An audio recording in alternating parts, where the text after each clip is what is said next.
ವಿಶೇಷ ಅಧಿವೇಶನದ ಮೊದಲ ದಿನವೇ ಗದ್ದಲ ಕೋಲಾಹಲಕ್ಕೆ ಜಂಟಿ ಅಧಿವೇಶನ ಸಾಕ್ಷಿಯಾಗಿದೆ.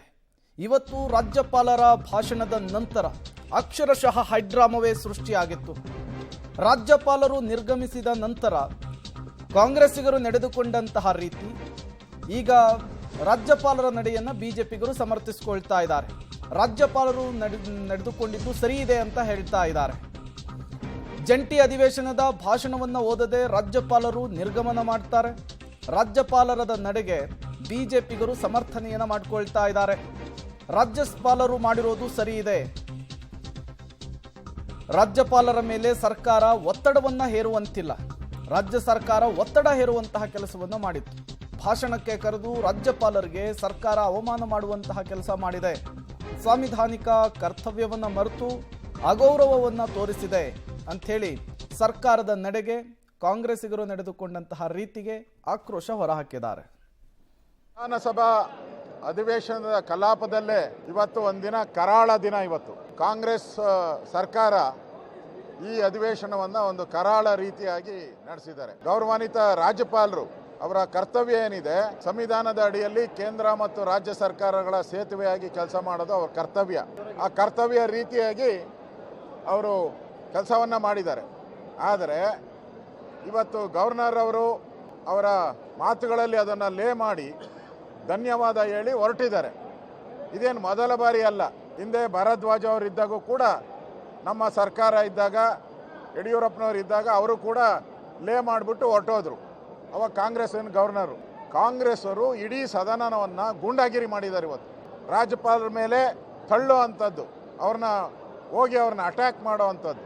ಗೆರಾವ್ ಎಚ್ ಕೆ ಪಾಟೀಲ್ ಅಂತ ಹಿರಿಯ ಸದಸ್ಯರು, ಕಾನೂನು ಸಚಿವರು, ಅವರೇ ಎದ್ದು ನಿಂತ್ಕೊಂಡು ಗವರ್ನರ್ಗೆ ಅಡ್ಡಿಪಡಿಸಿರುವಂಥದ್ದು. ಗೌರವಾನ್ವಿತ ರಾಜ್ಯಪಾಲರು ಎರಡೂ ಸದನದ ಜಂಟಿ ಅಧಿವೇಶನವನ್ನು ಉದ್ದೇಶಿಸಿ ಇವತ್ತು ಮಾತನಾಡಿದ್ದಾರೆ. ಆದರೆ ಸದನದ ಒಳಗಡೆ ರಾಜ್ಯಪಾಲರಿಗೆ ಅಗೌರವ ಮಾಡುವಂಥ ಕೆಲಸ ಆಡಳಿತ ಪಕ್ಷದವರು ಮಾಡಿರ್ತಕ್ಕಂಥದ್ದು ಇದು ಖಂಡನಾರ್ಹ. ಯಾತಕ್ಕೋಸ್ಕರ ಇವತ್ತು ಈ ಪರಿಸ್ಥಿತಿ ನಿರ್ಮಾಣ ಆಗಿದೆ. ರಾಜ್ಯ ಸರ್ಕಾರ ತನ್ನ ವೈಫಲ್ಯಗಳನ್ನು ಮುಚ್ಚಿ ಹಾಕೊಳ್ತಕ್ಕಂಥ ಸಲುವಾಗಿ ಕೇಂದ್ರ ಸರ್ಕಾರದ ಮೇಲೆ ಒಂದು ದ್ವೇಷ ರಾಜಕಾರಣವನ್ನು ಮಾಡೋದಕ್ಕೆ, ಈ ಸದನವನ್ನು ಬಳಸ್ಕೊಳ್ಳೋದಕ್ಕೆ ಏನು ರಾಜ್ಯ ಸರ್ಕಾರ ಹೊರಟಿದೆ, ಇದು ಖಂಡಿತ ಸರಿಯಲ್ಲ. ಇವತ್ತು ಈ ಕಾಂಗ್ರೆಸ್ ಸರ್ಕಾರ ಪ್ರಜಾಪ್ರಭುತ್ವದ ಕಗ್ಗೊಲೆ ಮಾಡುವಂಥ ಕೆಲಸ ಮಾಡಿದ್ದಾರೆ. ಒಂದು ಒಕ್ಕೂಟದ ವ್ಯವಸ್ಥೆಗೆ ಧಕ್ಕೆ ತರುವಂಥ ದಾರಿಯಲ್ಲಿ ಇವತ್ತು ರಾಜ್ಯ ಸರ್ಕಾರ ಸಾಗ್ತಾ ಇದೆ. ಸದನದ ದುರ್ಬಳಕೆಯನ್ನು ಕೂಡ ರಾಜ್ಯ ಸರ್ಕಾರ ಮಾಡ್ಕೊಳ್ಳೋದಕ್ಕೆ ಹೊರಟಿರ್ತಕ್ಕಂಥದ್ದು ಇದು ದುರ್ದೈವ. ಇದು ಯಾತಕ್ಕೋಸ್ಕರ ಇವತ್ತು ಪರಿಸ್ಥಿತಿ ನಿರ್ಮಾಣ ಆಗಿದೆ. ರಾಜ್ಯಪಾಲರನ್ನು ಅಡ್ಡ ಹಾಕಿ ರಾಜ್ಯಪಾಲರ ಭಾಷಣದ ಸಂದರ್ಭದಲ್ಲೂ ಕೂಡ ಅಡ್ಡಿ ಉಂಟು ಮಾಡುವಂಥ ಕೆಲಸವನ್ನು ಮಾಡಿದರು. ಅವರು ಹೊರಗಡೆ ಹೋಗಬೇಕಾದ್ರೂ ಕೂಡ ಅಡ್ಡ ಹಾಕಿ ಸಂಘರ್ಷದ ವಾತಾವರಣವನ್ನು ನಿರ್ಮಾಣ ಮಾಡಿದರು.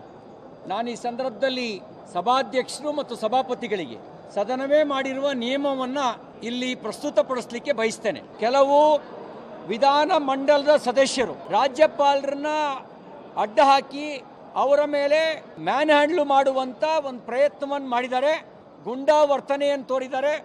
ಅವರ ಮೇಲೆ ಸಭಾಪತಿಗಳು ಮತ್ತು ಸಭಾಧ್ಯಕ್ಷರು ಈ ನಿಯಮಾವಳಿಯ ಅನ್ವಯ ಕ್ರಮ ಕೈಗೊಳ್ಳಬೇಕು ಅಂತ ಆಗ್ರಹಿಸ್ತೇನೆ. ಸಿದ್ದರಾಮಯ್ಯನವರ ನೇತೃತ್ವದ ಸರ್ಕಾರ ಗೂಂಡಾಗಿರಿಯ ಸರ್ಕಾರ ಆಗಿದೆ. ಮಾನ್ಯ ರಾಜ್ಯಪಾಲರು ನಿನ್ನೆಯಿಂದ ಸರ್ಕಾರ ಹೇಳಿದ್ದು ಅವರು ಸದನಕ್ಕೆ ಬರೋದಿಲ್ಲ ಅಂತ.